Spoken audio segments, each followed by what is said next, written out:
you can even watch back. Giving players all the props or put them on blast. We don't give no hot takes, only talk facts. We're giving all our devotion, riding high on this wave of emotion. Going all out, yeah, cause this is our time. No, ain't no stopping us till we reach the finish line. All in, we came here to win. We're gonna give everything. S-I-C-K on the run. S-I-C-K, sick, sick. On fire, we're ready to fight. We'll bring the house down tonight. S-I-C-K on the run. S-I-C-K, sick, sick. Playing on the car ride, play it when you lounge. X and O, you know that we can hold it down. Shout out to my man Sammy, got it off the ground. And to all the listeners tuned in right now, got debates, analysis, and speculation. This is sports talk for the new generation. You know where to find us, got a reputation. Sick Podcast, your #1 sports destination. We're giving all our devotion, riding high on this wave of emotion. Going all out, yeah, cause this is our time. No, ain't no stopping us till we reach the finish line. All in, we came here to win. We're gonna give everything. S-I-C-K on the run. S-I-C-K, sick, sick. On fire, we're ready to fight. We'll bring the house down tonight. S-I-C-K on the run. S-I-C-K, sick, sick. S-I-C-K, it's the sickest podcast. Tune in for the audio, or you can even watch back. Giving players all the props or put them on blast. We don't give no hot takes, only talk back. S-I-C-K, S-I-C-K, S-I-C-K, S-I-C-K, S-I-C-K, S-I-C-K, S-I-C-K. All in, we came here to win. We're gonna give everything. S-I-C-K on the run. S-I-C-K, sick, sick.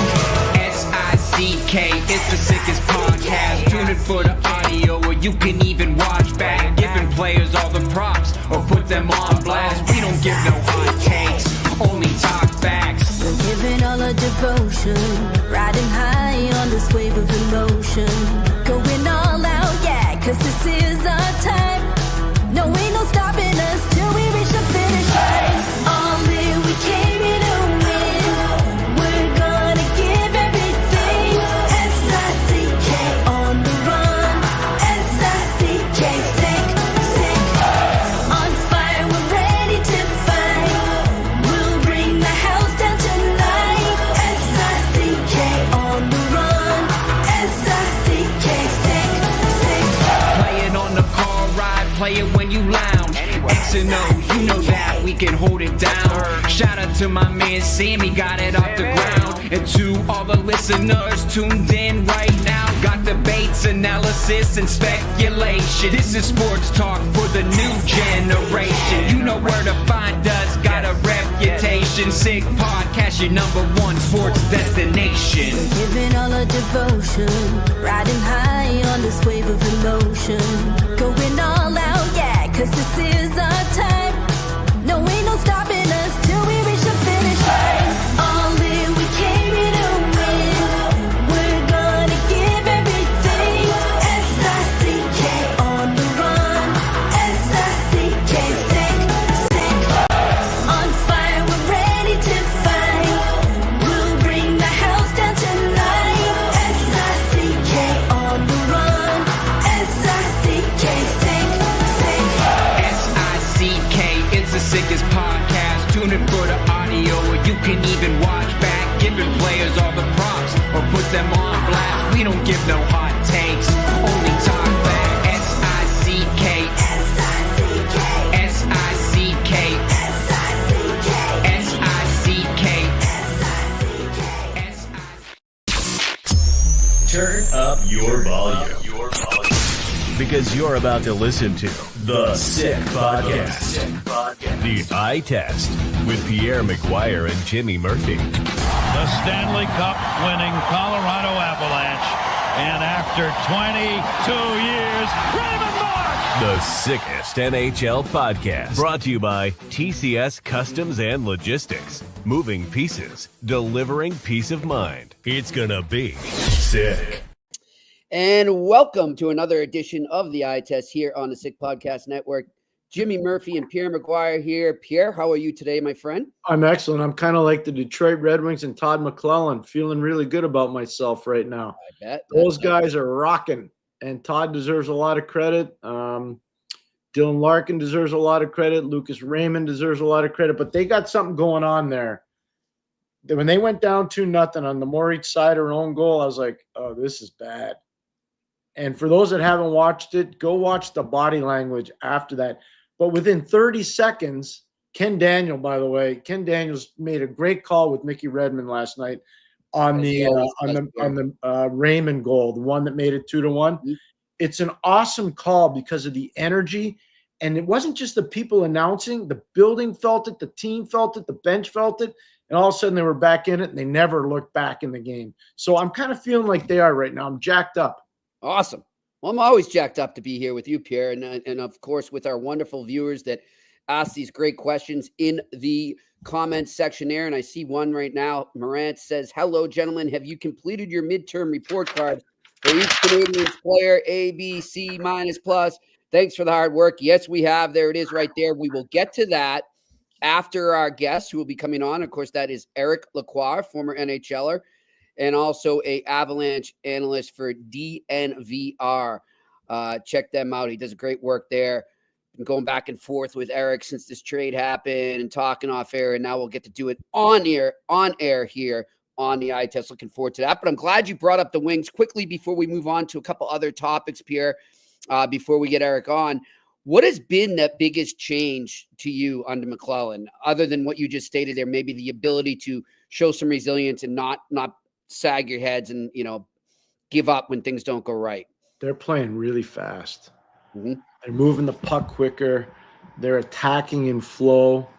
They're jumping defense in. Their forecheck game I saw one forecheck in the first period where the puck started in the right corner for LA. It came around the boards. The right D for Detroit pinched down. There was support for them. They made another wrap to create another cycle opportunity. And all of a sudden, they started creating all this offense off of just board play, cycle play, and guys supporting one another. So they're playing faster. They're playing smarter.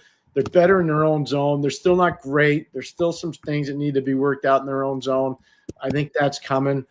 I'm really encouraged for their fan. I love Hockey Town. Okay, no bias. I'm just telling you. And I just think it's a really special place. I think Detroit for hockey is a really special place. It's an important franchise. The Ilitch family have been amazing caretakers of this franchise, Jimmy. Yeah. Jimmy, this is before you were even a real fan of the team. Back in the day when they bought the Red Wings, they were giving out a car a game to get people to go to the games. I'm not kidding you. Who was it? Was it Ken Daniels? He told that whole story, I think, when we had. Well, I don't know if Ken told it or not, but okay. I can tell you, I know it. I'm aware of it. Yeah. There were instances where they might have got more crowd at the Adirondack Red Wings games than they were getting for the Detroit Red Wings game. Now, I might be exaggerating a bit, but per capita, I guarantee you they were getting better crowds. Yeah. The Ilitches have been great caretakers of this franchise.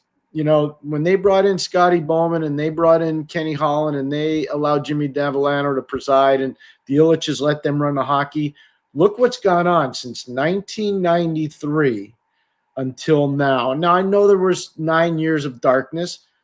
Everybody has to pay the toll after all the success they had. Every single team. How do you think they are in Pittsburgh right now, Jimmy? You don't think they're paying the toll for 08 and 09, for 16 and 17? You don't think they're paying the toll right now?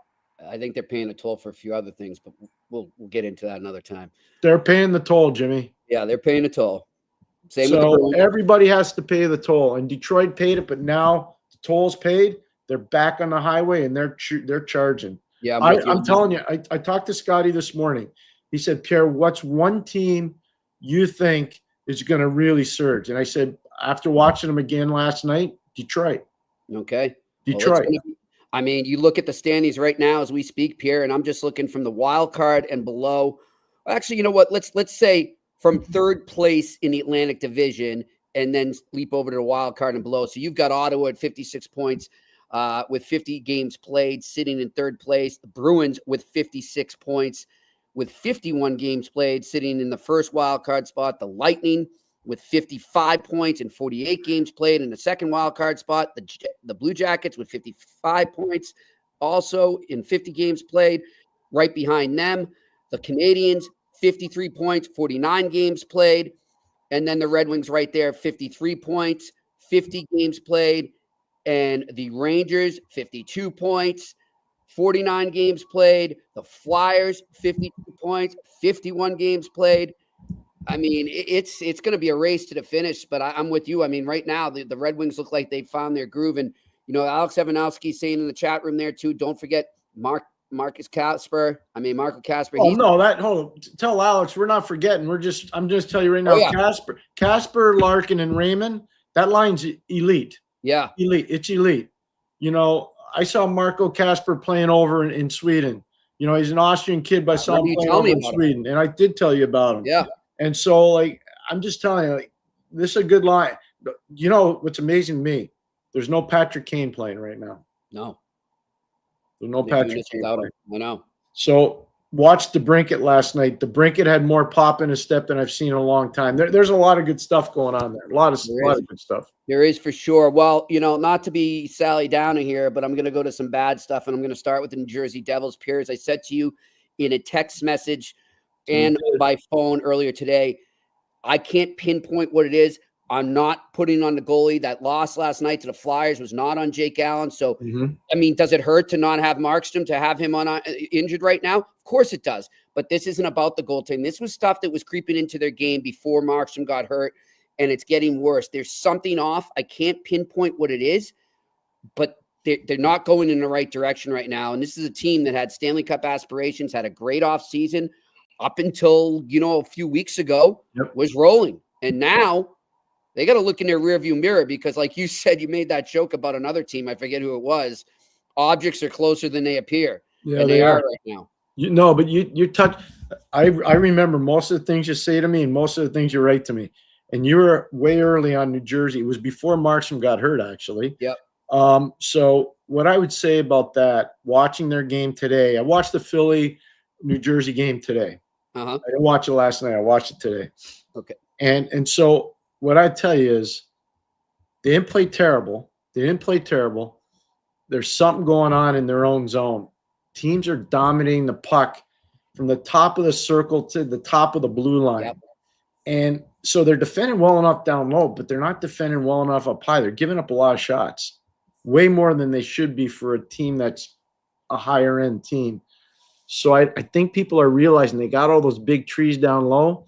Let's work their smaller forwards up high.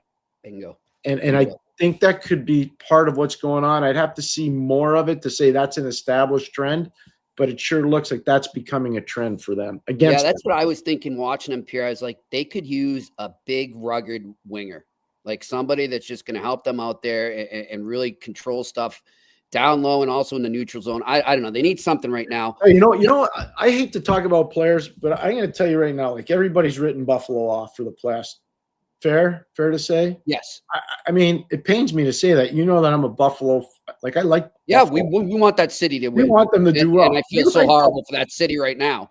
But if you look at one player, you just made a really good point in my book, Jimmy. If you looked at one player, and I hate bringing up players' names. I hate it. Yep. No, you're just hypothesizing. I would do everything to try to get Alex Tuck. Oof. He's a Fitz type player too. I would. I'm just telling you. Yep. I like that call. And you know why else? Fitz would know him because Boston College and his two boys were at Boston College. So and I don't, as much as I respect Fitz and his family, I don't need that because I know the kid already. and I know the family. So and I'm just telling you, like, if I see, I don't want him to leave Buffalo, but if they got offered a good whack of stuff, he fits in a lot of teams, Alex Tuck.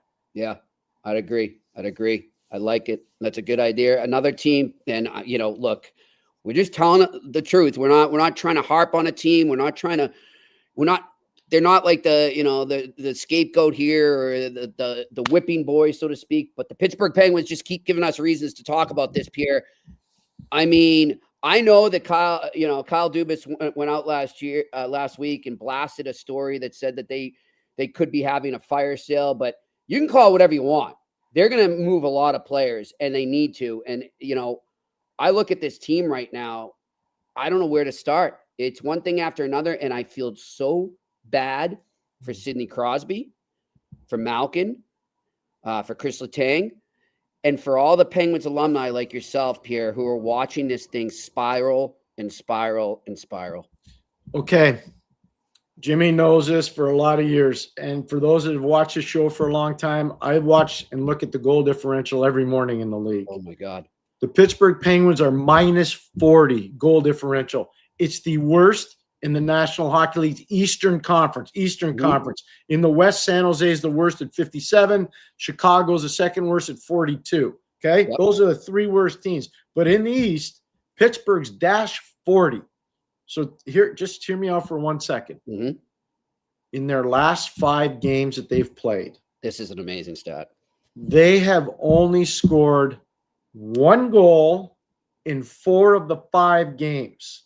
Mm-hmm. They lost 4 of those 5 games. The one game that they won, they scored 5 in LA. But all the other games at Washington, at Anaheim, at Seattle, at San Jose, 1 goal. 1 goal. 1 goal. Yep. Pierre, I watched I didn't watch their last loss last night, but I watched that one in Seattle closely on Saturday afternoon, and I think I texted you right after, and I said, "You did." I can't believe how disinterested they look. Last night was worse. It was worse, huh? Last night was worse. It was just like it's like they didn't want to be out there. Like the enthusiasm for the game. When you see that in a hockey player, when you see them not want to be doing what they love to do, that's scary. And that's what I see right now in a lot of those Pittsburgh Penguins players. I mean, look, their season, for all intents and purposes, I don't see them making the playoffs, but they got to do something right now for the future to build some momentum into the offseason to get that life back. I mean, just something to spark it and to identify, start to identify who are the guys that want to be here and who doesn't. You need to really start to look at that right now. And I know that everybody is always caught up in the moment of trying to make the playoffs and they're still in the wild card race. But I think they've reached a point now where they have to stop worrying about that. They have to worry about the health of this franchise going forward. Yeah, I agree. People say I'm exaggerating. Our guest coming on knows exactly what I'm talking about, because I used to say this when I was coaching him, Eric Lacroix. You need to figure out if you want to be part of the solution or part of the problem. Yep. And they need to figure out in Pittsburgh who wants to be part of the solution and who is part of the problem. They've missed the playoffs the last 2 years. Okay. I'm sorry if I raise my voice. I'm a Pittsburgh Penguin alumni member. Okay. Yep. And I'm sorry. They promised when they came down from Toronto as a management team, we're going to have this team competing for the Stanley Cup. We're not taking a step back. I know we missed the playoffs last year before we got here. We're going to get it fixed. They missed the playoffs last year. And they're going to do it. You think they're going to make it this year? No, not at all. But one team that is going to make the playoffs. Sorry for getting upset. Sorry. That's all right. I love it. I love your passion, Pierre. That's why I work with you, and that's why I call you a friend. One team that is going to make the playoffs, and one team that really shook the foundation of the NHL this week and woke everybody up with a big trade, is the Colorado Avalanche. And on to join us now to speak about that is former NHLer and DNVR Avalanche analyst Eric Lacroix. We love having him on this show. Eric, how you doing, buddy? I am doing good, guys. How you guys doing? Great to see you. What is that saying? Oh, that's your call sign for your radio or TV. Yeah. No, that's the podcast that we're getting ready to do the pregame here coming up, right? The Avs are playing in Long Island there against Patrick Waugh. Yeah. So it's your dad's old client. Yeah. That's right. And your old teammate. Yeah. Don't worry. We got that figured out. I like that sweatshirt too. We just lost you, Eric. We lost you, bud. Oh. No, we got you back. We got you back. Sorry. I'm not sure. I like that sweatshirt, my friend. Yeah. It's really nice. Yeah, we're getting ready to get on. Large. Yeah. Large. Yeah, I got you guys. I got you guys. And by the way, you guys were great. Medium for the other guy. Medium, large. I got you. Yeah. And then you guys were great in Ireland, by the way. That was awesome. Thank you, my friend. You're nice. We missed you. Next time you got to come. No, you know what? I think he's coming to the Bean Pot. I do. Oh, I'll be there. Oh, yeah. Oh, he's I coming. gotta, No, like insider trading. I think he's coming to the Bean Pot. So we're going to host him. He's going to be our guest. So At yeah, West End Eric, Johnny's. we're gonna be at West End Johnny's before each game next Monday, and then again on I'll the be there. 10th.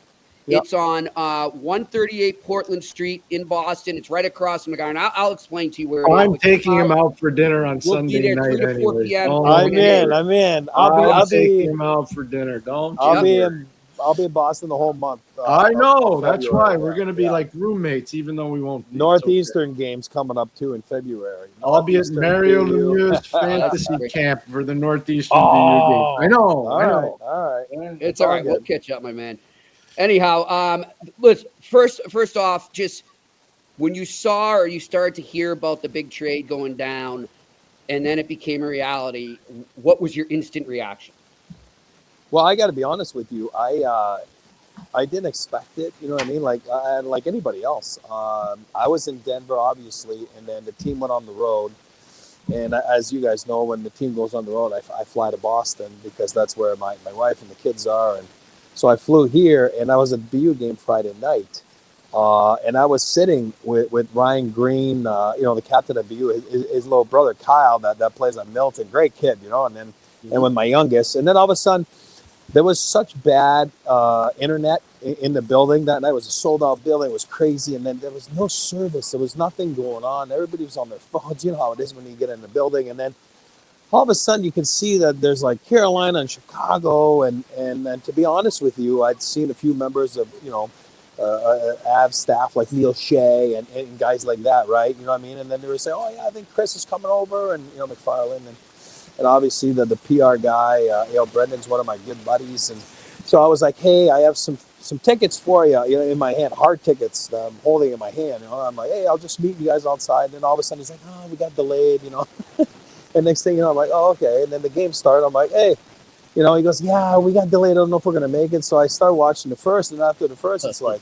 what's going on here? Who's the third team? Then I'm like, oh, I get it. Yeah, they're delayed. It's got to be them, right? Yeah. And next thing you know, it's like, as you know, everybody's in that building, right? Like from Kent Hughes or whoever, and you start talking like, well, what's the deal? What's going on? And then they're throwing names everywhere, like Kotkaniemi, and and then you're like, who is part of this? And then it was kind of like, all right, I get it, but somewhere somehow they, we can get into the nitty gritty here, but I felt that they left them no choice. Yeah. One of the first things I thought of when I saw that trade, Eric, I thought of your dad. Yeah. It's the kind of deal your dad would make. Yeah, absolutely. And you know what went into when your dad made big deals like that. Yep. And so can you take us behind the scenes when you watched your dad make big deals like that? Yeah, first and foremost, and I said that in Denver on the air the last couple of days, and people, think it's easy to make deals, and you guys have been around the game long enough. It's not. It's not Xbox, where you make deals and, oh, yeah, it's great, and it takes 5 minutes. And first of all, you're dealing with people's lives. You're uprooting people's lives and professions and friends and all that stuff. It's never easy. And I can tell you, because I've known Chris and I respect Chris for a long time now, and it was not easy. Just like my father, I think those guys is, the way to say it is, people have that iron curtain, like, oh my God, Pierre's tough. And, but then I can tell you that, again, I didn't know at the time because I was playing, but listening to the stories afterwards, it was always hard for him. And it was like gut wrenching. And, go back to Adam Gedmarsh, the Rob Lake, that killed him. It just absolutely killed him. And then you read the stuff after that. It's like heartless and, all that kind of stuff. And, somewhere, somehow it is a business, but there's personal feelings in there. And that's where I felt bad for Chris. You could see it in his face and his voice, as much as I felt and they felt that he left them no choice. It's still gut-wrenching because it's someone you respect, someone that's been homegrown, right, with the franchise for a long time. And he's won a cup and they've won a cup. And, but again, I'll say it again, I felt he left them no choice. Yeah. You look at that, right, in a deal like that, people are going to criticize, well, why didn't you wait and see if you could sign him there? But when you have somebody of that caliber that could walk, and we've seen the team that actually acquired him went through this last year with Gensel, right?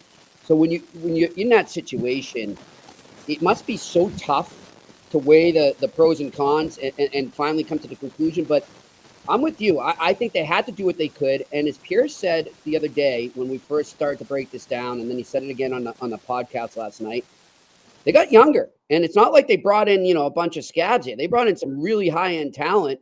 I like Natchez. I've always liked him. I thought teams were going to maybe try and get him last summer. There were a lot of trade rumors around him there.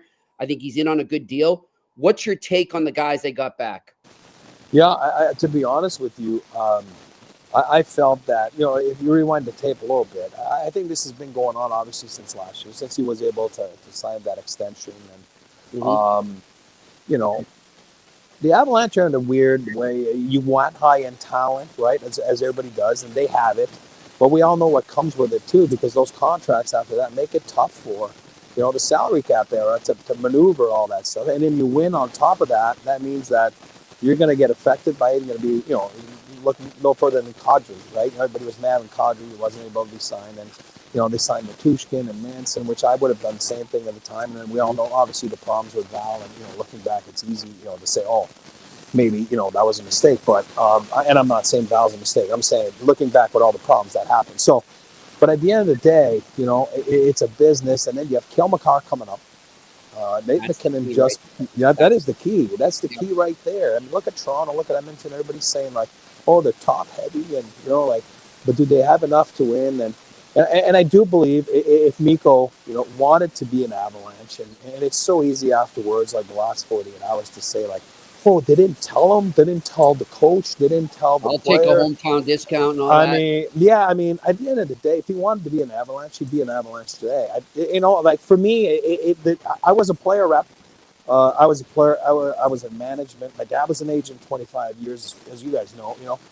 I'm all for players wanting their money. I'm not against that. Absolutely not. It's a short period. I got no problem. But I have a hard time after saying, and I love Mikko Rantanen, and we're not friends, I'm saying as a fan of the Avalanche and covering the team, and obviously an alumni, he's one of my favorite players. But there's nothing wrong with going for the money. And then when you hear the discount, well, what is a discount? $5 is a discount. I mean, honestly, $100 is a discount. $100 is a lot of money.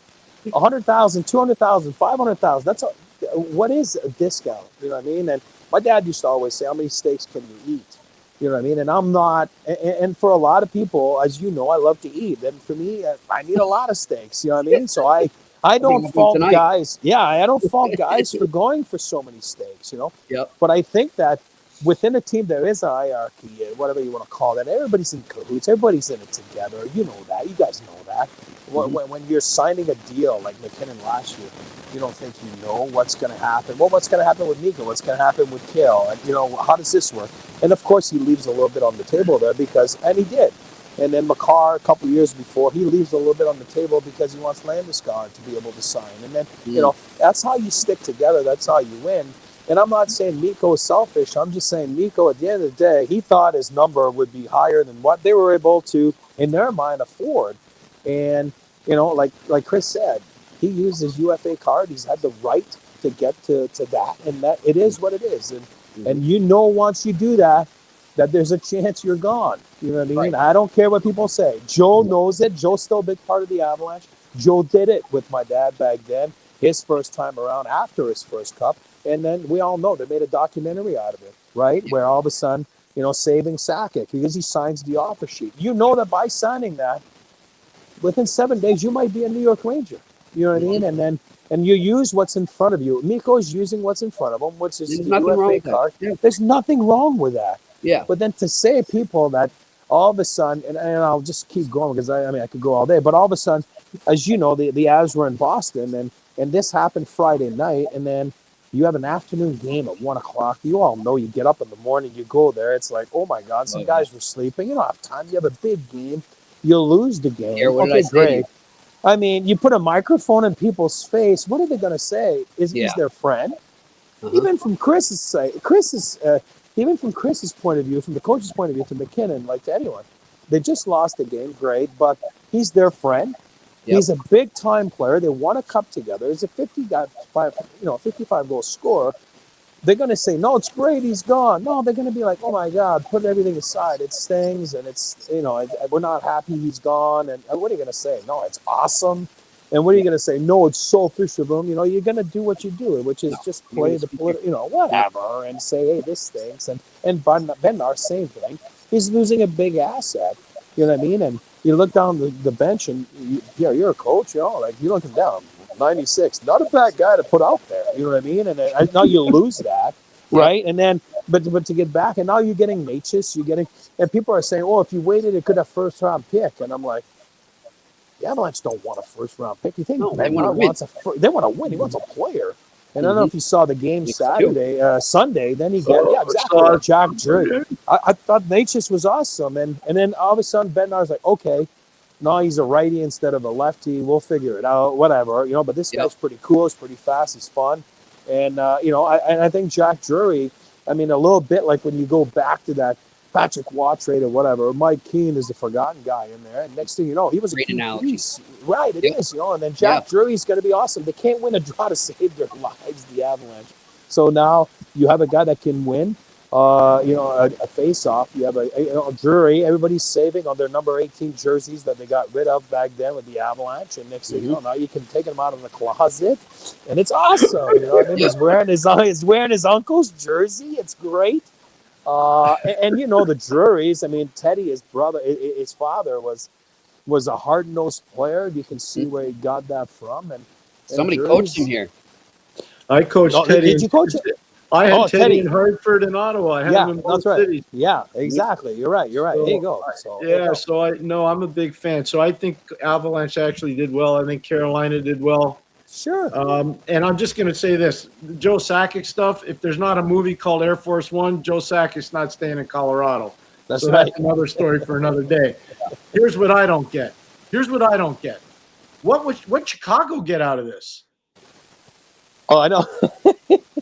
And everyone's saying, and I'm trying to figure it out, and people are defending them and then crucifying them. Obviously, they were the brokers, whatever they want to call that. Yeah, in there, but still, I know, I get that. I know what you're saying, and and again, just to get back to what I was saying about Chicago is because Ryan Green, right?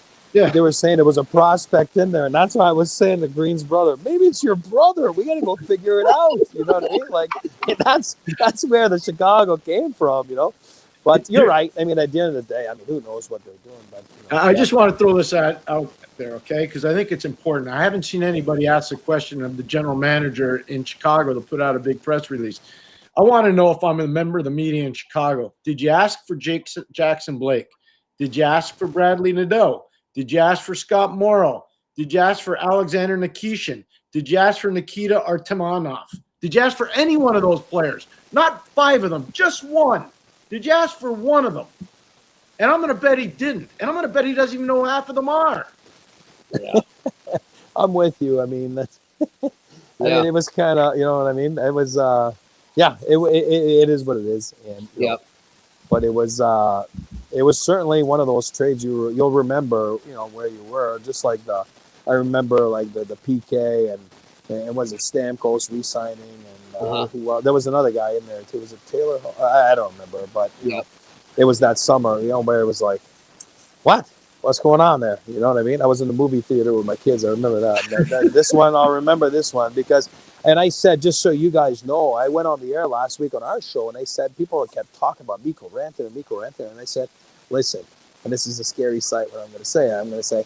Our studios are about 2 miles from Ball Arena. And I said, if Mikko Rantanen gets traded, I will run, from Ball Arena to our studios in a Speedo. That's how confident. That's how confident I am he's not going to get traded. Easy. Oh, boy. Right? I know. That's my point. So then all of a sudden, he gets traded and everyone's crying. Everyone's calling for the Speedo.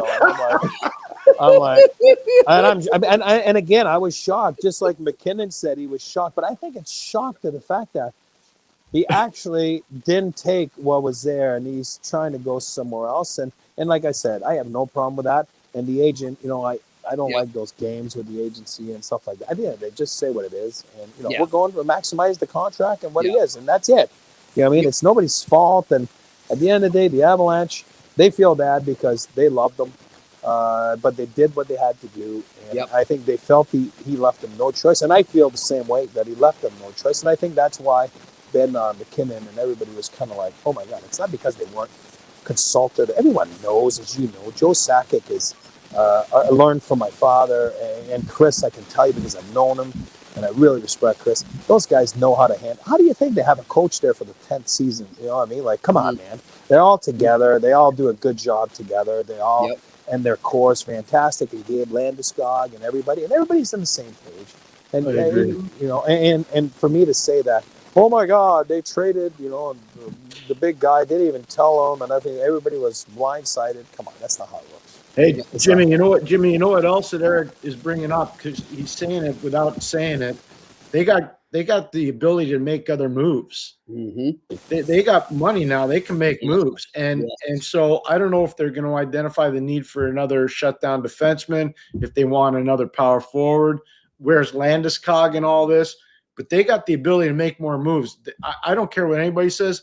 They're dangerous. Oh yeah, Colorado's dangerous. Oh my God! I listen.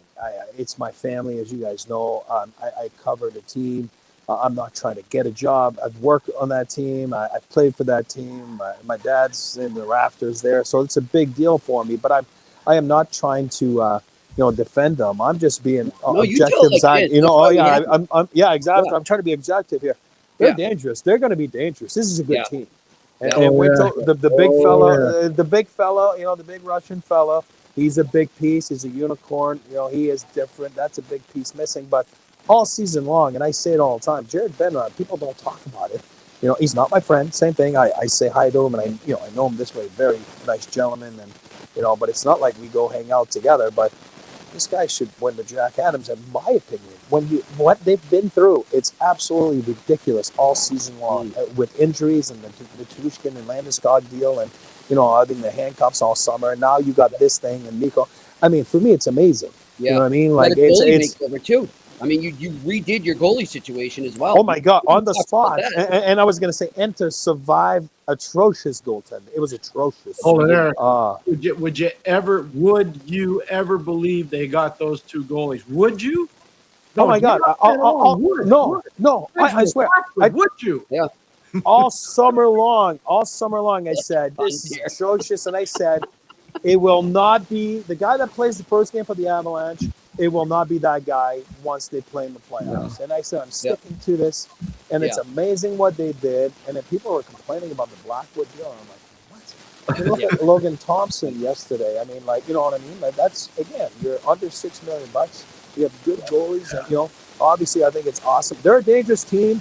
I think you're right. I don't think they're done. I think that, you know, those guys are pretty on top of stuff, and you know, with our buddy Lappy on the pro side of things there. You know, all the St. Lawrence guys that we were lucky enough to bring in and train, and look where they are now. Yeah, it's awesome. So it's I do believe they're dangerous to come out of the West. I do believe that. Don't worry about it. I agree. People are saying like, "Oh, the core is distraught." No, I don't know if you watched that game Sunday. That Cale Maker was pretty good. He didn't look like a distraught guy to me. Man. Can we stop right now? Jimmy knows what I think of Quinn Hughes. Okay, he's a really good player. I think Lane Hudson's had an amazing year. There's no defenseman in the league right now that impacts the outcome of a game more than Cale Maker. It is not even close. They can try all the spin control with all these different media outlets. I'm very good friends with the Hughes family. I think the world of their kids. Nobody's better than Cale Maker right now. I don't care what anybody says. I call him the best player on the planet. I mean it, because I say to myself all the time, and I try to put my dad's shoes on, the way he thought about, you know, building teams. I'm like, if you have one player, I'm telling you, and I surprise people, I use Cale Maker. I'm like, I bypass McDavid, I bypass McKinnon. I'm going Cale Maker. That's just the way I'm building it. Montreal Canadiens, right back then, the big three. You know what I mean? And that's the way I do it. I go on the back end, and again, I use the word unicorn on Natushkin. Well, this is a unicorn. I mean, there's nobody like Cale Maker. Nobody like. You know, one thing you said earlier too. You were talking about, and I brought this up on the podcast yesterday, but I want to bring it up to you right now. You mentioned how, those guys, they had the timing couldn't be worse, right? That it was a matinee game after that happened, right? And you could just tell by their body language, by their faces on the bench, and then obviously by their emotions after. Like they weren't in game mode that day, and sooner or later the Bruins were going to figure it out, and they did in the third period and pulled away and beat them. But the next day, Cale Maker, I don't know what, if he said anything, but he said it with his performance. He put that team on his back. Like, he basically said, all right, guys, I get it. We're all upset that Mikko left. He was a great teammate, but we got to move on, and we got to go forward here. And he did that. He won that game for them, to me. Oh, 100%. And it's funny you say that, because I think he kind of took the bull by the horn, and it rewind a few years back. And remember when Duchesne left and Eric Johnson had a big interview, and he said, we want people that want to be here. You know what I mean? And again, I think it's up to that again right now, because you're looking at this, and it's like, if Mikko wanted to be there, in my book, he would have been there. And that's okay. He decided to go a different route. And I think he was saying, hey, we're going to play here because, I did my part a few years back. I'm going to do my part again in a couple of years whenever I'm up. And then, and they've left a little bit on the table. They all know that. And I think he's going to be like, well, okay, who else can we go get? But we're for real here, and we're going to go win. And then, yeah, he's our friend. He's a good player. But what we got was pretty good. Like I said, like people are saying, could have got a first-round pick. Great. You got one that's 5, 6, 7 years into his career, whatever Natchez is. And yeah, Bednar doesn't want a first-round pick. He wants a player. And then, that's what they got. And then he's like, all right, let's go play. And let's make sure that we're here and we're winning. Oh, yeah, absolutely. And the Rangers are, as crazy as the Rangers have been, they had an undefeated They're on a roll. in 10 games, 7-0-3, right? 10 games. Yeah. So that was a big win. And, and I like that, Jack got his first goal against his uncle. So that was cool. There we go. Well, listen, Eric. Oh, go ahead, Pierre. You have something? No, I was just going to say I'm so proud of Eric and where he's gone with his life and all the things he's accomplished so far. I can't wait to see you this weekend. Good luck to Max, your son at BU, and I will see you. I will call you, and we will get together on Sunday in Boston before the Beanpot. I'm in there. I'll be there, my guys. We'll see you, President Johnny. See you, Eric. Thank you. All right. There's Eric Lacroix joining us here on the Eye Test on the Sick Podcast Network. Love having him on, and I'm psyched he's going to be at the Beanpot here. What a steal. I got the job at St. Lawrence in probably April.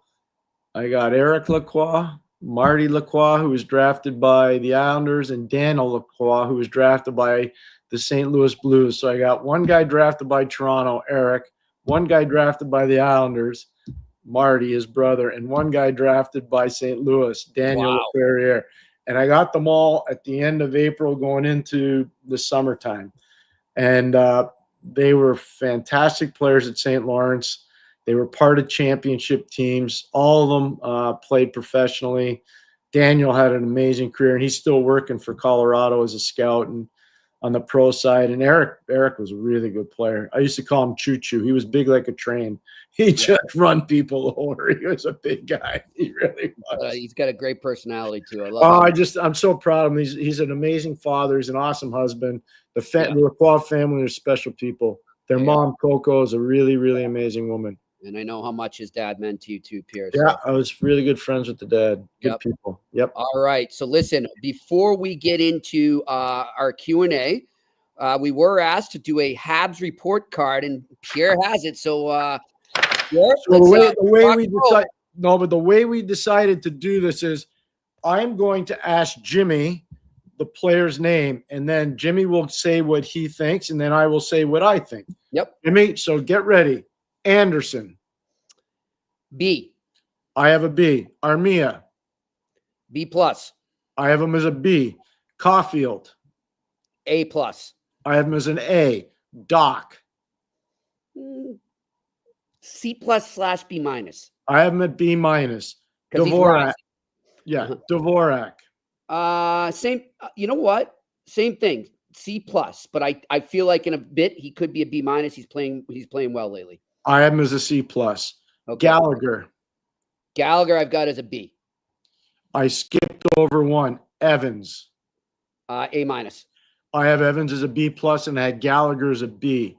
Okay. Heineman, B minus. I'm as a B plus. Line A. I am as an A. Newhook. B minus. I am as a B. Pizzetta. Incomplete. As we. Incomplete. I have INC right next to his name. Yep. Slavkovsky. A minus. I have him as a B. Okay. Suzuki. A plus. I have him as an A plus. Carrier. B. B plus. Gooley. B minus. B. Hudson. Oh, A. I have him as an A minus. Matheson. B. Borderline B plus. I'm B plus. Savard. B. I'm B plus. Jackeye. B. I am as a B. Dobish. I have as a B, but I haven't seen a lot, but what I've seen, B. I'm giving him an incomplete. Okay. Montembeau. B. I'm as an A minus. Okay. St. Louis, coach. A plus. I am as a B plus. Okay. Here are the guys we didn't do, and we're not going to do. Yep. Owen Beck, Rafi Harvey Pinard, Jaden Struble, Caden Primo. Yep. And the reason we're not going to do them is there's just not enough of a body size or sample size to do it. So those are between Jimmy and I, unrehearsed. Those are our grades. I'm a little harder marker than Jimmy, but that's okay. Well, you're a coach. That's why. I'm a hard marker. Yeah. Okay. Let's go to the ads and then our sponsors. Let's do it. Let's go to work. All right. We want to tell you, of course, about our sponsor who is back with us, TCS Customs and Logistics. Unlock the full potential of your shipping operation with TCS Customs and Logistics. From around the corner to around the world, flatbeds to air freight, customs clearance to drawback consulting.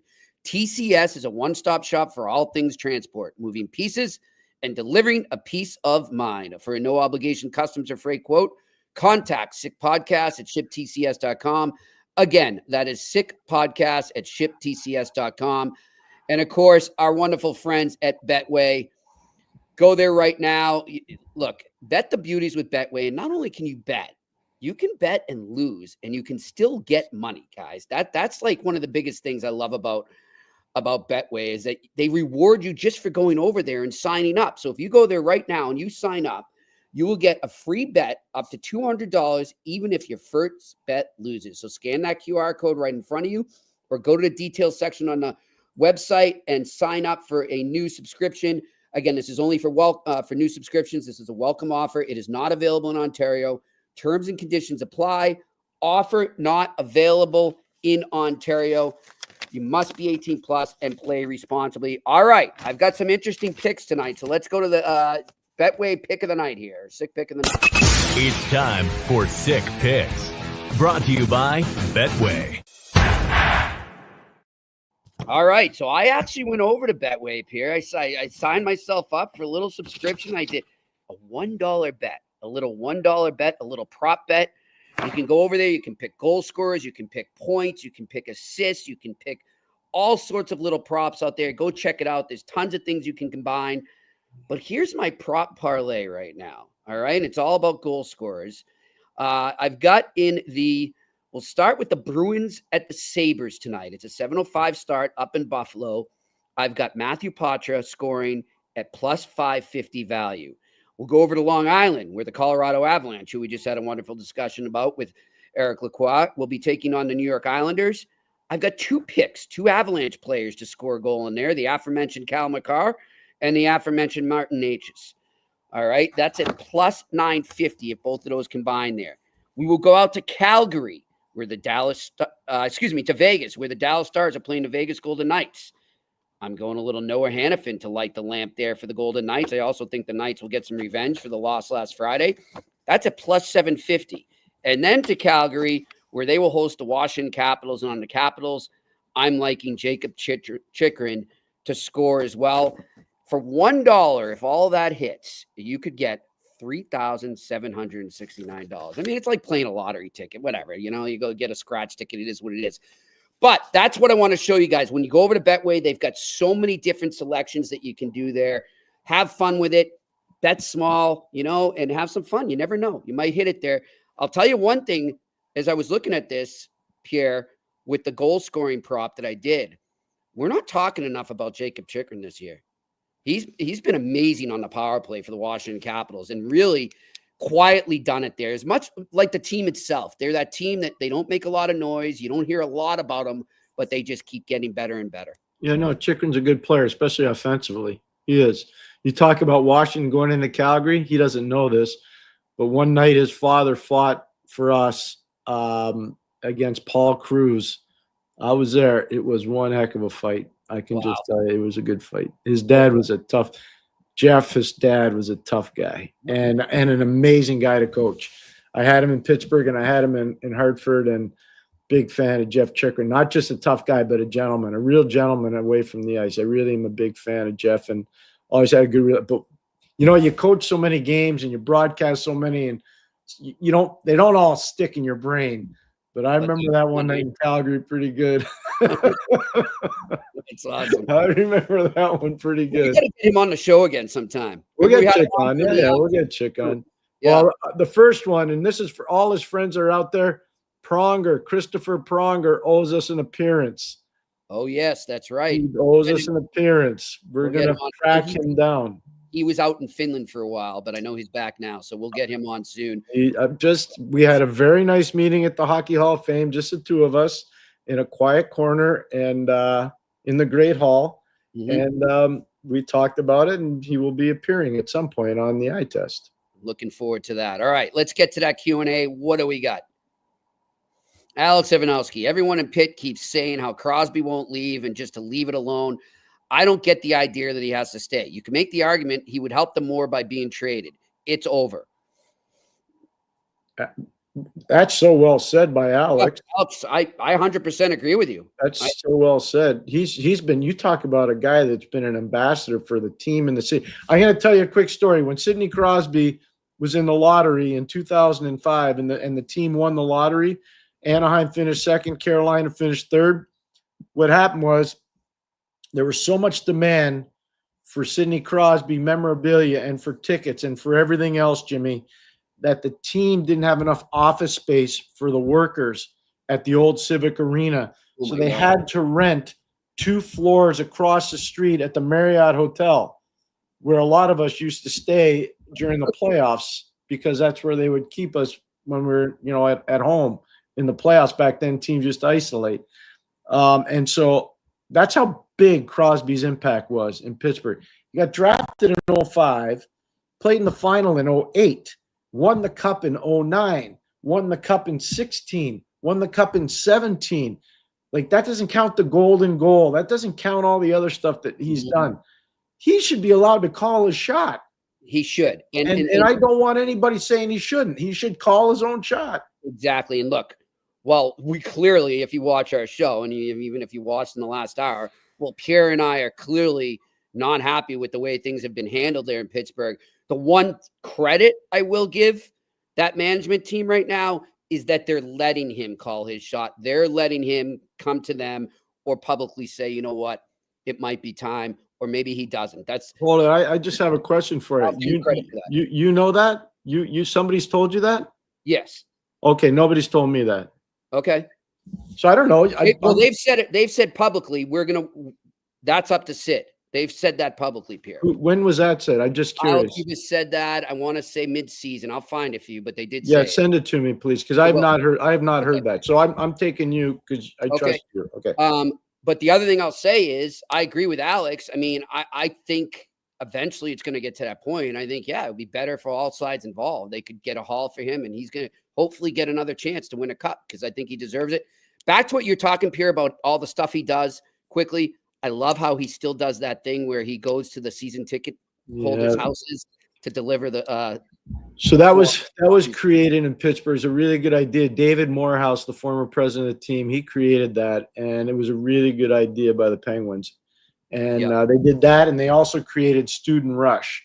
And Student Rush was for all the kids in Pittsburgh, whether it was at Duquesne, University of Pittsburgh, all these different satellite campuses, University of Pennsylvania, Penn State, I should say.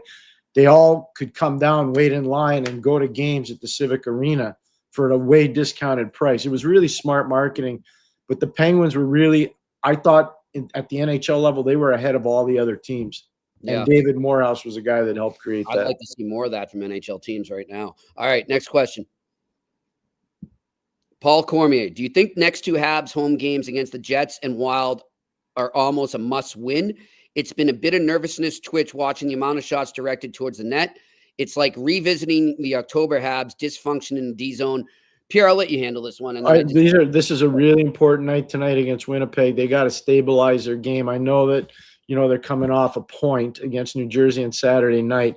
They got to start stockpiling too. Detroit's coming hard. Rangers are starting to play better. You got to think Boston and Tampa are going to start to elevate, or they're going to be really proactive at going into the trade deadline. So that Columbus just doesn't go away. They're in a tough neighborhood. Ottawa's playing really well. So I would say not that they're must wins, but you got to get points out of these games. Preferably 2, not 1. Yeah, and I'm with you too. The one thing I'll say, especially for any of these teams kind of in the Habs position, is they all seem like must wins, right? And I get that, and nobody's arguing that, but at the same time, you're gonna have some ebbs and flow. And I think this isn't going to be something that's going to be continuous. I think it's something they come out of. I think they've established that with themselves, that they're better than what they're playing right now. So I think they bounce back. We'll see what happens. All right, next question. Gabriel Lamb, do you think Vancouver will rebuild? This has been a soap opera. I don't think they're looking to rebuild. I think they're looking to still win right now. They built a team that they want to win now. They're looking for players. If they can pull off some of these trades, they want player for player. The one thing people need to know about JT Miller, his contract goes until 29-30, and there's a full no move on that. Yep. So in order for him to be moved, and I'm shocked that none of the writers have you read that too many places? I've written about it. I know, but not you. I haven't written about that yet. And I am stunned at how many people are looking around blasting the Canucks right now. Like, well, how haven't you pulled off this trade yet? Why isn't that? Anyways, I think I'm with Jimmy. I think they will try to get something done here. Those were interesting comments from President of Hockey Operations Jim Rutherford today, talking about the disconnect internally between certain players. I thought that was very honest. It's honest, but does it decrease value? But it was different. It was different.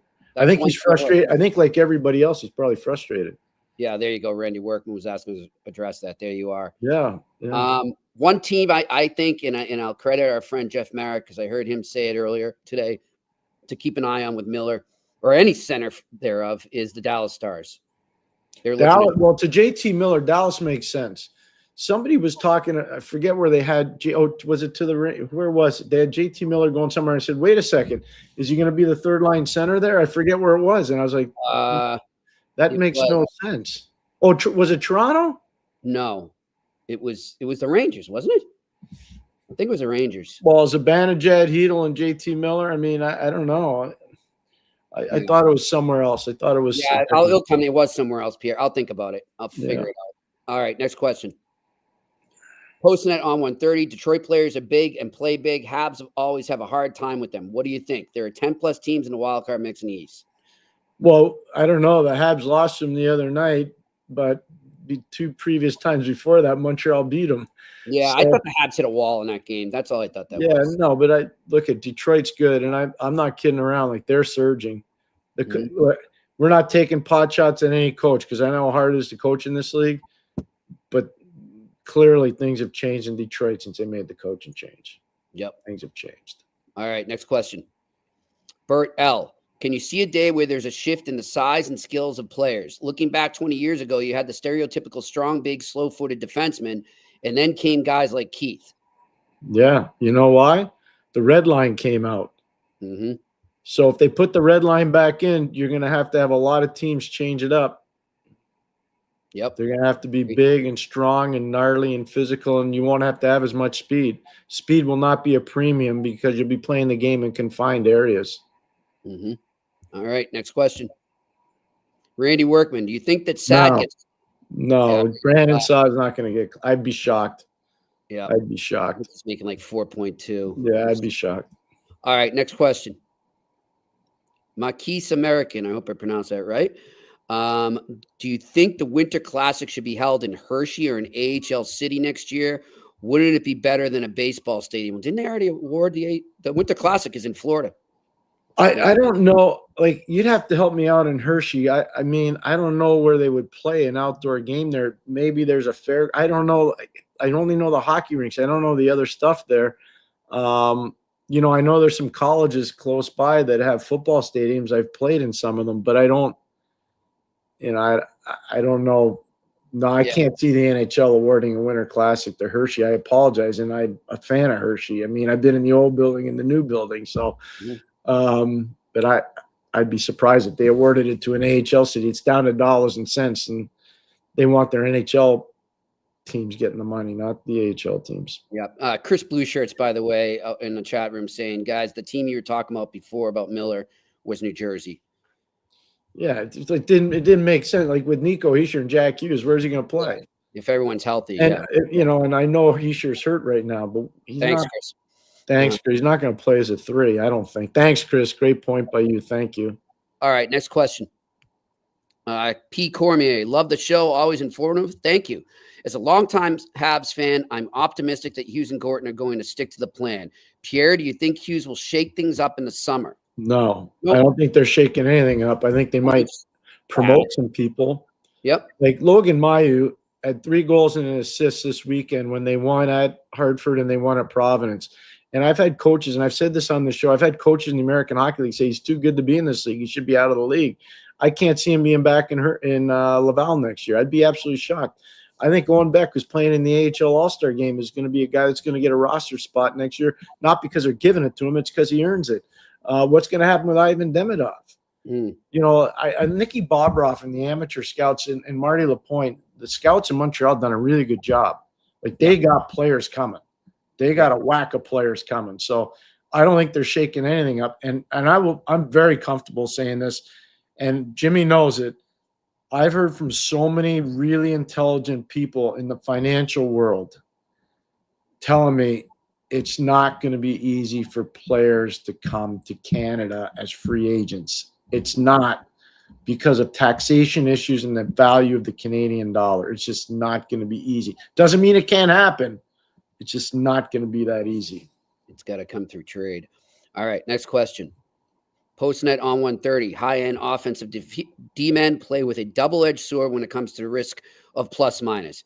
How do you as a coach manage it? Pairings, forward, center support, deployment. Well, that's a loaded question. But, you know, the one thing I'll give you is a Bowman theory on high-end offensive players. You know they're going to make mistakes, so you just got to insulate them. Phil Housley's Exhibit A. He told Phil Housley, do the same things in Buffalo as you did for South St. Paul High School. And that's what he did, you know, and Phil was Rookie of the Year. So just turn offensive players loose. Let guys play to their identity and surround them with players that can, if they've got a flaw in their identity as a player, surround them with players that can overcome that flaw. That's all. All right. Next question. Vincent Yoel. Hey, good to hear from Vincent. Yeah, we haven't heard from him in a while. What's going on, buddy? All right. Hello, gentlemen. Loved your Habs report cards. Who would you give an award for leadership? One for most improved and one for pleasure to teach. Coachability, like you say, Pierre. One for class clown. Who would they be? Leave that up there while we answer, please. Leave it up there so I can follow along. Leadership award, David Savard. Not even close. Most improved, Jake Evans. One pleasure to teach. I'm going to say Lane Hudson. Mm-hmm. Class clown, I don't know. Yeah, like we're not in the dressing room or on the bench, so I don't know how. I wouldn't know that one. I wish I could. There's always a prankster on one team. There's maybe more than one, but I don't know who that guy is in Montreal. I just don't know. Pierre, I completely agree with you on the leadership with David Savard, but another one I want to put in that category, and it's somebody, you know, that I'm glad the team is defending right now. Michael. And he's under fire. It's Mike Matheson. Michael. Yeah.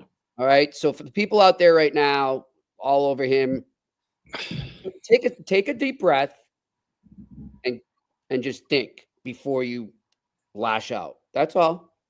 Everyone's allowed to their own opinion, but you know, if you're going to go on social media, or you're going to come on here, or you're going to go on the air, whatever, just better back it up. And I don't see how anyone can really be upset with Mike Matheson, considering last season and this season and the influence he's had on younger players. You can't quantify that financially, in my opinion. You can't put a value on it. It's just so valuable. So I don't know. I just think it's unfair, some of the stuff he's taking right now up in Montreal. Michael's special. That's all I'm going to say. If I had a team, Michael would be part of any team I had if I was lucky enough to have him. All right, next question. Postnet on 130. Cale Maker. How could 3 teams pass on him in the 2017 draft? Okay. I'll tell you how. He was playing for the Brooks Bandits in the Alberta Junior Hockey League. That's how. And you're not going to tell me New Jersey, who picked one, and a lot of people like to have revisionist history. They got Nico Hischier. Yeah. Like, Nico Hischier's a superstar player in the league. So you got to be really – like, I get it. Everybody wants to have this revisionist history on guys. Go look where Joe Sakic got picked. You know? Go look at where Patrice Bergeron got picked. Go look at where Shea Weber got picked. Those are different. But Makar was picked out of Brooks, Alberta. So there we go. All right, next question. Alex Ivanowski, Marco Kasper looks really good. That goal last night was everything I'd imagined from him. He just seems like a force. He's got some serious bite to his game. Do you agree? He is, and his skating's improved a ton, and he's gotten a lot stronger physically. So I would agree with everything that's being said. He played in Rogla in Sweden, and that's a legendary program, really, really good program. And he's a good player. You know what he is, and I know Detroit fans won't ever give credit, but Draper played a big part in that. But Steve Eisman played a really big part in that selection. He did. Right. He did. Next question. Gabriel Lamb, thoughts on the Sens situation with their mascot? Pierre, heartbreaking. Look, I'm going to tell you right now, and I always lay it out there. I don't care if you like it or not. I'm going to tell you the truth. You may not like what I have to say, but I'm going to tell you the truth. Cyril Leader is a man with so much honor. He's the president of the Ottawa Senators. I worked with him, and I can't say enough good things about him. He has honor. They made a mistake. And he's owned up to the mistake. And so they move on. I know one thing. Cyril is a huge Senator person. Gigantic. They made a mistake. The marketing people made a mistake. The president team made a mistake. They're not going to do that again. They made a mistake. The one thing I'd say, though, and I talked to Jimmy about this, and again, just being transparent through this whole thing. Don't tell me in Ottawa that you're such a great social citizen that you're going to go have training camp in Quebec City and you're going to play 2 exhibition games there and say, oh, it's only because we're trying to show respect. No, how about showing respect to your city? How about having training camp in your city? Okay? How about doing that? This, you know what this is? This is a pressure play. This is a pressure play from ownership to the local politicians in Ottawa. That's what this is. They can deny it and they can take shots at me all they want. That's what this is. Nobody wants to say it. Do you really think you would, when you're Ottawa and you only fill your buildings certain times, you really think you want to alienate your fans like that? No, you're trying to get a different building built. Now, I worked there 3 years ago. This building was already supposed to have shovels in the ground. Jimmy, they don't have building permits yet. And I remember telling you it will not be before 2030 before this building's built. Yep. And you're looking very correct on that. Pierre, I do actually have a story connected to this. That's why I'm staying quiet on right now. Coming out tomorrow on RJ Media. So we'll bounce off. Am I close to being right? Oh, you're definitely close to being right. But I think we'll see in it that there's some other people around the league that have a lot of pull that are very much in agreement with you. All right. Next question. P. Cormier. Always seem to hear fans, etc., mentioning to put Arbor Jackeye on the wing. Can you imagine that ever happening? What about a fourth line of Arbor, Florian, and Tuck? No. Arbor stays on D. Florian, Tuck, I can see that. I've enjoyed watching them play. I think Pascal Vincent's done a really good job with his staff, cultivating those two players in particular. I don't see that, no. The last time I Jimmy Roberts, old number 6 in Montreal, used to do that, play defense and play forward. Scotty just thought the world of him. And I remember Rick Chartrand used to play forward and defense sometimes, a tough guy from Montreal back in the 70s. But I can't remember too many other guys that have done that. I just can't remember too many other guys. All right, next question. Bert L. Question, how long has the NHL opened up the rule book for the playoffs to the point where the regular season penalties are called at lesser rates? Is it a deliberate choice or does it naturally occur? No, it just naturally occurs. It's just, I think eventually the players want to decide the games, and I think the officials want the players to decide the game. The one thing I would say, they're pretty standard on if a scoring chance is taken away from a high danger scoring area, they usually call that. A lot of the stuff you see in the neutral zone where it's not leading to the potential for an odd man rush, they'll probably let it go. All right, next question. I think this is the last one. Ian Lewis, I find some of the losses, 3-0 lead blown, are good for the Habs' journey long term. I agree. And as they learn to find a way. Do you agree? How much do you think Hugo will support a playoff bid via trade? Well, we had part of Hugo on last week, Jeff Gordon. I like that. He said he basically said, Jimmy, correct me if I'm wrong. He said, these guys have earned the opportunity to get some help. And if we can make a deal the right way, we'll get them some help. I'm paraphrasing, but I'm pretty sure that's what Jeff said. Yep, he did. And I, as we said, I think they can still do that. And as he said on our show, and stay the course. So they're not going to go out and trade away a bunch of prospects for some. No, they're not trading any prospects. It's not going to happen. If they can make it happen, they'll do it. They'll get some additions, but it's not going to be some crazy deal where you get a guy headed for free agency and give up the future. So I wouldn't worry about that if you're a Canadiens fan. All right. Want to remind everybody, like we said when we had Eric on earlier in the show, we will be less than a week now. We're away from the first Monday of the Bean Pot. Before the first Monday, and then again on February 10th, we'll be at West End Johnny's on 138 Portland Street in Boston. And then we will be heading up to Montreal. We will be going to McLean's Public House at 1420 Peel Street. I want to thank, first of all, West End Johnny's. I want to thank Sam Adams Boston Beer Group for being behind that. And then we'll be at McLean's Public House with Jägermeister behind that as well. We'll be there 6 to 7 p.m. before every Four Nations face-off. On every Four Nations face-off game day in Montreal. And then the same thing, 6 to 7 p.m. back at West End Johnny's before each game in Boston. So really looking forward to that. I want to thank our sponsors, Betway and TCS. Thank the studio up in Montreal for all their great work. Thank you in the Q&A section and all our listeners as well. And Pierre, I'm looking forward to that. Hey, I have a question. I have a question.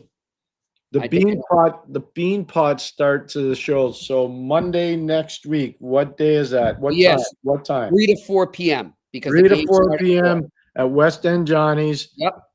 And then the next Monday is the same, 3 to 4 p.m. Yep. The Four Nations are all 6 to 7. So there we go. Yep. 3 to 4 for the Bean Pot shows, 6 to 7 for Four Nations. There's a lot of people that I know I've seen in a lot of different rinks that are asking that. And I said, I've got to ask Jimmy because he drives the bus. I just show up. Jimmy drives the bus. Yep. And before we go, Pierre, I think we have a pretty big guest coming on tomorrow, eh? Yeah, he's pretty big. 2-time Grey Cup winner. Mm-hmm. You notice I said 2-time Grey Cup winner. Yes. Former head of the DP World Tour, which is a big golf event, and current, I guess he's a CEO of MLSE, Maple Leaf Sports and Entertainment. The one and only legendary Keith Pelley. He is unbelievable. Yes, he will be joining us here on the Eye Test tomorrow at 4:30 p.m. Usually our guest segment starts at 4:15, so just remember that 4:30 p.m. Keith Pelley here on the Eye Test on the Sick Podcast Network. Yeah. Until then, he is Pierre McGuire. I'm Jimmy Murphy. Enjoy the hockey tonight. We'll see you tomorrow. And that's a wrap. Hope you don't miss us too much until next time. Follow the Eye Test with Pierre McGuire and Jimmy Murphy on YouTube, Facebook, Google Play, and Apple Podcasts.